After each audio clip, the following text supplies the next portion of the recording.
we'll be going over IRS Schedule 2, additional taxes. So taxpayers will generally use Schedule 2 if there are additional taxes that cannot be directly entered into your income tax return, whether you're filing Form 1040, Form 1040-SR, or Form 1040-NR. So there are two parts to this two-page tax form. There is Part 1, which is tax, and then Part 2, which are a variety of other taxes. And we'll go over each of these and where you may be able to find them and what other forms you may be required to file as we go through this video. So there are a lot of additional taxes, and in general, you probably won't need to be familiar with all of them or even most of them, but it is important to know how you can tell whether or not a certain tax might apply to someone in your tax situation. So we're going to walk through all of those, and if you want to catch up in greater detail, you can follow up by reading our article that we've written on this very topic. I'll give you more information about the article towards the end of the video. So Part 1, tax. Part 2, other taxes, which constitutes the vast majority of the rest of the form. So not only on page 1, but then also on the rest of page 2. And then we'll end this by calculating the total taxes and showing you where to report those on your tax return. So in Part 1, there are two taxes that you'll add. You'll enter them on line 17 of your Form 1040. All of the other taxes, when you add the totals, you actually put them on a different line, line 23, or for filing Form 1040-NR, line 23B. So that is the primary reason why there are two different parts to this tax form. So let's start with Part 1, which is the alternative minimum tax. If you have to pay alternative minimum tax, or AMT, you might be familiar with IRS Form 6251. There are rules about when you need to file Form 6251. Generally speaking, there's also an exception to the rules. So if your AMT or if your income amount exceeds certain thresholds, then you may need to file IRS Form 6251. There is a worksheet in the form instructions that will walk you through step by step to help you determine if you need to file this form. Regardless of what that worksheet says, you must, the IRS expects you to file IRS Form 6251 in any of the following situations. If you've claimed or received any of these items. So accelerated depreciation, tax-exempt interest from private activity bonds, intangible drilling, circulation, research, experimental, or mining costs, amortization of pollution control facilities or depletion, income or loss from tax shelter farm activities, passive activities, partnerships, S corporations, or activities for which you are not at risk, income from long-term contracts that are not that is not figured using the percentage of completion method, investment interest expense reported on IRS Form 4952, net operating loss deduction, Section 1202 exclusion, AMT adjustments from an estate, trust, large partnership, or a co-op, stock that you receive by exercising an incentive stock option, but you did not dispose of the stock in the same year, general business credits that you claimed on IRS Form 3800 if either line 6 or line 25 is more than 0, qualified electric vehicle credit, alternative fuel vehicle refueling property tax, credit for prior year minimum tax, foreign tax credit, or a net qualified loss where you're reporting your standard deduction on Schedule A. So there's a long list of items that you may need to complete Form 6251 for. So if you do, you'll need to attach that to this form. And unless otherwise directed, if I cite a form that's not a part of this, then you should attach a copy of that completed form to your tax return. So I've started at the top by completing the name of our hero, John Doe, as well as his social security number. Odds are likely that your tax preparation software will auto complete this part of the form. And just for, I guess, illustrative purposes, we've made every single tax here $1,000 just so that you can kind of visualize it. Obviously, there's probably not ever going to be a tax situation in which every single line item on Schedule 2 is also coincidentally $1,000, but the purpose really is more for illustration purposes. So in line 2, if you participate in the marketplace for your health care, then you may be in a position where you receive advance premium or advance payments of the premium tax credit that's paid on your behalf directly to the insurance company. So when you file your tax return at the end of the year, you should receive IRS Form 1095-A from the marketplace with information about your coverage. And if there were any advance payments that were more than the tax credit that you can claim, then that's considered an excess advance premium tax credit, and you need to repay that. So you would calculate the amount of repayment that you owe on IRS Form 8962, and then you would attach that to this tax form. So once you come to that conclusion, then you will add lines 1 and 2. Again, your alternative minimum tax or your excess advance premium tax credit as a repayment. You'll add those, which we did here, and then you'll enter this on your Form 1040, line 17. So whether it's 1040 SR, 1040 NR, line 17. Now we're going to go through part 2, which contains all of the other taxes. So again, most of these probably don't apply to taxpayers.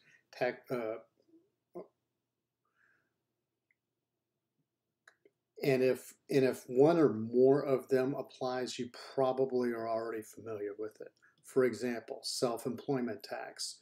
If you are reporting self-employment tax, then you would attach Schedule SE that you've completed separately, and then you would enter the self-employment tax in line 4.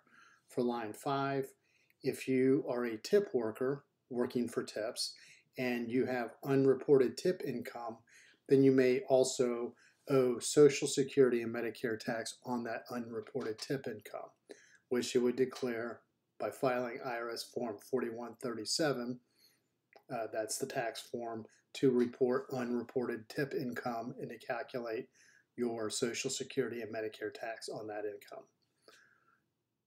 So similarly, on IRS Form 8919, you would calculate any uncollected Social Security or Medicare tax on your wages. So that's a different tax form for wage workers whose employers may not have taken out the correct amount of Social Security or Medicare tax for whatever reason. So those are off to the side, lines 5 and 6. In line 7, you'll add the total additional security and Social Security and Medicare tax. So that's what we've done right here. Additional tax on IRAs or other tax favored accounts. So in IRS Form 5329, it takes you through a series of steps that you may need to complete this form if any of the following situations apply. 1, you received an early distribution from an IRA or another qualified retirement plan. 2, an annuity, or 3, a modified endowment contract after 1988, June 20th of 1988. So that's category one, if you received an early distribution from any of those. Two, excess contributions were made to either your IRA, a Coverdell ESA, Education Savings Account, an Archer MSA, Medical Savings Account, a Health Savings Account, or an ABLE account for special needs recipients. Category three, if you received a taxable distribution from a Coverdell ESA, a qualified tuition program, also known as a College 529 plan, or an ABLE account. So if you received a non-taxable distribution for qualified purposes, that's not what we're discussing here. But if you received a distribution that was taxable, then you would calculate that additional tax on IRS Form 5329. You would enter that tax here.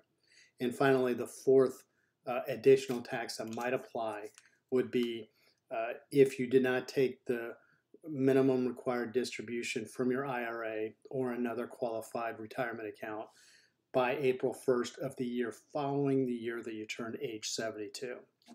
So if none of those taxes or situations apply and you do not need to attach Form 5329, then you can check this box right here.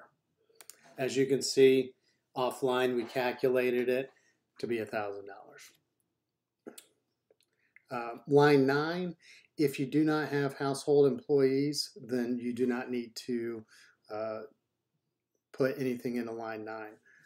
But if you do, you would attach Schedule H, and then you would enter the household employment taxes in line 9. So you might need to file Schedule H if you paid any one household employee cash wages of $2,400 or more in the tax year, unless they happen to be under age 18 and a student at the time. If you withheld federal income tax for any reason at the request of a household employee, or if you paid total cash wages of $1,000 or more in a given calendar quarter. So household employees basically are considered to be an employee of yours if you control what work is done and how it will be done. So, for example, a cleaning service would not be an employee if you set up an arrangement where a different person at that service's discretion comes to your house and during a particular time frame does prearranged cleaning at their own pace or as their internal procedures direct them to. And as long as you don't dictate that a certain person comes and does the cleaning on a regular schedule, or you determine what tasks need to be done. So those are the kind of key things that the IRS is looking for when they're trying to determine whether or not someone is a household employee versus just a contractor that you've hired to do work. But the IRS does pay particular attention to certain career fields when it comes to household employees. So anyone that is a babysitter, that's a nanny, that's a health aide, that's a housekeeper, yard worker, or a similar domestic worker type arrangement, the IRS pays very particular attention to make sure that, because it is the homeowner's responsibility to make sure that they are withholding the appropriate taxes, that they are doing the appropriate things for household employees. So if that's the case, you would attach Schedule H, you would enter the tax on line 9. If you bought a home in 2008, you may have received a first-time home buyer credit. So this is a long time ago. If you did receive that home buyer's tax credit, then you would be filing IRS Form 5405 to repay that tax credit over time. So if this applies to you, attach your completed Form 5405 and enter the line item in line 10. Line 11, additional Medicare tax, which applies to certain taxpayers with either wage or self-employment income above certain thresholds. If that applies to your situation, attach your completed IRS Form 8959 and enter the dollar amount in line 11. Net investment income tax, NIIT is the acronym, and that's calculated on IRS Form 8960. And again, certain income thresholds apply. So if you have income from foreign sources, then your income thresholds are much lower for reporting and paying net investment income tax. So make sure you pay attention to the form instructions if you also file IRS Form 2555, which is the foreign earned income form. Line 13 is for uncollected Social Security and Medicare or railroad retirement tax on tips or group life insurance. So you would see this on your Form W-2 in box 12, and it's going to have a code of either A, B, or M and N, and you should see those. And what that means is that there's uncollected Social Security or Medicare tax on either tips or group life insurance. And so you would need to report that additional tax in line 13. For line 14, if there was interest that was on tax due from an installment income from the sale of certain residential lots and timeshares, then you would enter that interest in line 14.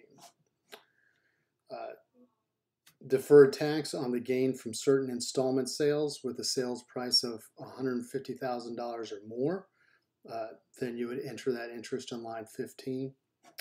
If you were able to claim the low income housing credit, but then you had to recapture it because you disposed of the property before that credit, before the recapture period of that tax credit was over, then you would file IRS Form 8611 to recapture or to calculate the amount of recapture, and then you would attach that here. Line 17 is a long list of lesser known taxes. Most of these probably are not going to apply to most regular taxpayers. So if this is completely unheard of, odds are it might not apply to you. So for example, line 17A is a recapture of various other credits. So in our article, we outline all of these other credits and the forms that you would see them under. So I'll just briefly summarize them.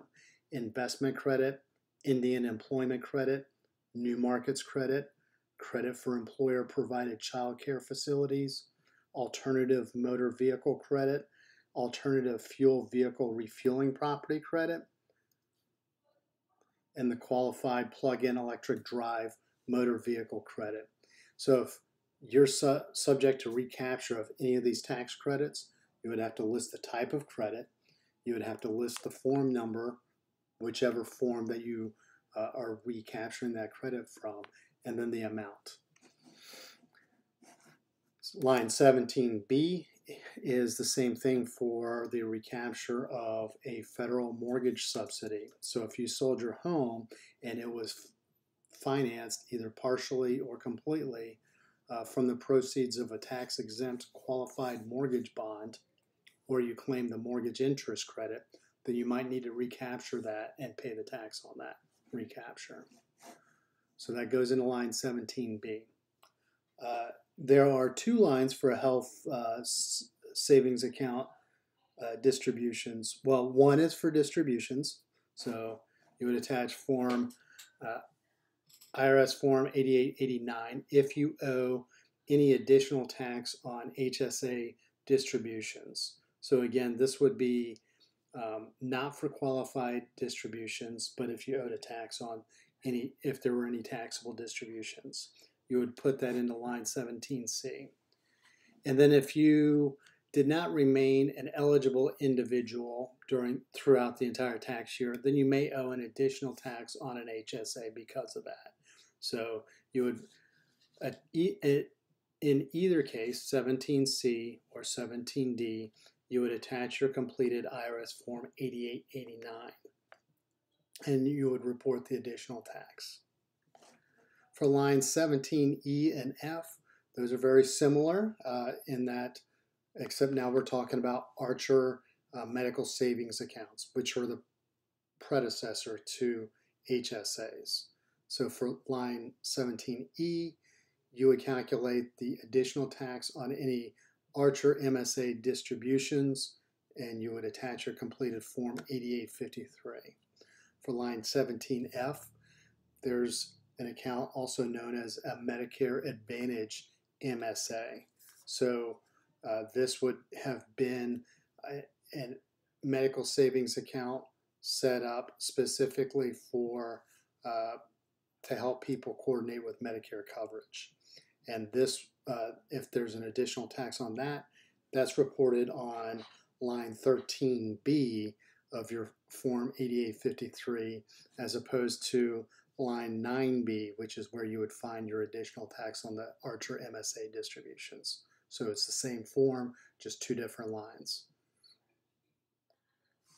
For line 17G, if you happen to be subject to recapture of a charitable contribution deduction that's related to a fractional interest in tangible personal property, then you would enter that here. For more information, you can go to IRS Publication 526, which has to do with charitable contributions, to understand, if you have a tax situation that falls into that category. For line 17H, for any income that you received from a non-qualified deferred compensation plan that fails to meet the requirements of Code Section 409A. So this would be shown on your Form W-2 in Box 12 with the code Z, or on your Form 1099 MISC in Box 15. And this is a tax that's 20% of the amount that would be required to be included in income, plus an interest amount that's calculated under Section 409A. So if you have that, if that applies to you, then you would enter that additional tax right here. For line 17I, this is any tax on compensation that you might have received from a non-qualified deferred compensation plan, as in a 457 plan. So you would enter that here. Excess benefits under Internal Revenue Code Section 72M5, you would enter this right here. You can also find more information under IRS Publication 560. Let's see, golden parachute payments.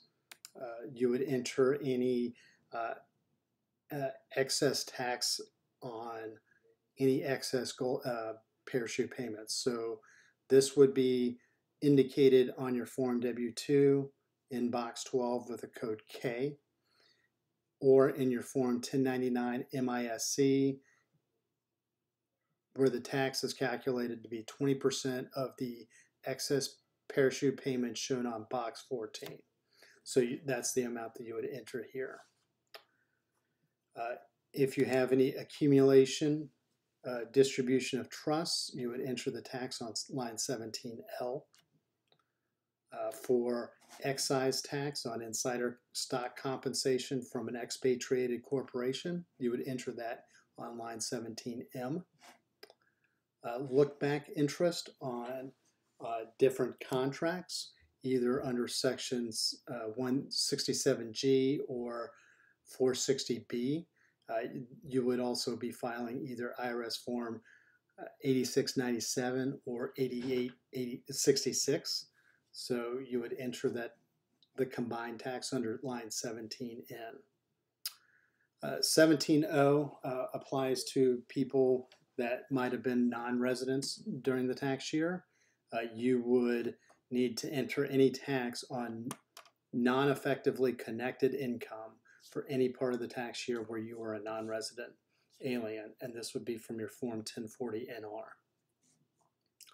If you file IRS Form 8621, you would enter the interest from line 17 or 16F that's relating to distributions from or dispositions of stock of a Section 1291 fund.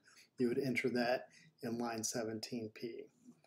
And then any interest amount from line 24 of your Form 8621 would go into 17Q. And then any other taxes would be in line 17Z. So the example from the form instructions would be IRS Form 8978, which is partners' additional tax, and there's a certain worksheet in the form instructions. So if you are a partner in a partnership and you have to complete the negative Form 8978 adjustment worksheet, if you are filing IRS Form 8978, and you go through this worksheet in the form instructions to determine if you need to put a number in line 17Z. So if this applies to you, or if there's another tax situation that's not listed in the instructions and it's not covered anywhere else in this form, in this schedule, then you would enter that tax, the type of tax, and then the amount in line 17Z. In line 18, we're going to add the totals of all line 17 items, and we get a total of $18,000. We'll skip line 19 as that is reserved for future use, and then we'll enter any Section 965 net tax liability installments from your Form 965A. So again, if that doesn't apply to you, then you would skip that and you would go to line 21, where you will enter the totals, of lines 4, 7 through 16, and then line 18. And so you'll enter this here on line 21, but then also on line 23 of your tax return or line 23B of your Form 1040 NR. That's all we have for this article.